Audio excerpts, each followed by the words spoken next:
حضرت حسن بصری رحمۃ اللہ علیہ فرماتے ہیں، جسے خدا ذلیل کرنا چاہتا ہے وہ دولت کی تلاش میں لگ جاتا ہے۔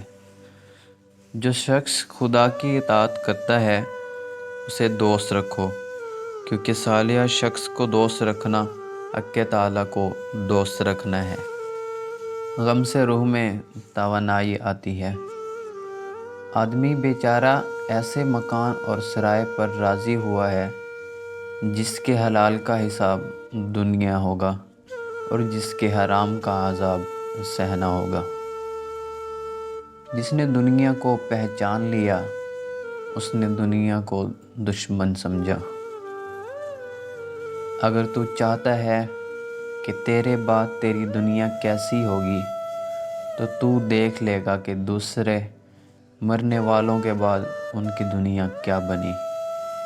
میں نے کسی شخص کو نہیں دیکھا کہ اس نے دنیا طلب کی ہو اور اسے عاقبت بھی مل گئی ہو، لیکن جس نے عاقبت طلب کی اللہ نے اسے دنیا بھی عطا کر دی۔ جھوٹا سب سے پہلے اپنے آپ کو نقصان پہنچاتا ہے۔ جو شخص دنیا میں رہ کر دنیا کی محبت سے بچا رہا اس نے اپنے آپ کو بھی فائدہ پہنچایا اور دوسروں کو بھی۔ تم اگر دیکھو کہ زاہد یا عالم دنیا دار امیروں سے اپنی تعریف سن کر خوش ہوا ہے تو جان لو کہ بڑا ہی ریاکار ہے۔ دنیا کا عذاب یہ ہے کہ تمہارا دل مردہ ہو جائے۔ انسان کا سب سے بڑا دشمن اس کا نفس ہے۔ بروں کی صحبت نیکوں کو بدگمان کر دیتی ہے۔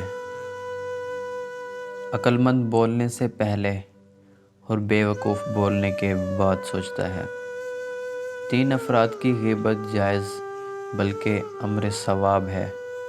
اول لالچی کی، دوم فاسق کی، سوم ظالم بادشاہ کی۔ آنکھوں اور زبان کی آزادی روح کے لیے قید ہے۔ انسان کے سر پر افلاس مرض اور موت نہ ہوتی تو خدا کے حضور سجدہ ریز ہونے میں کوتاہیاں کرتا۔ جو کام حکمت سے خالی ہے وہ آفت ہے۔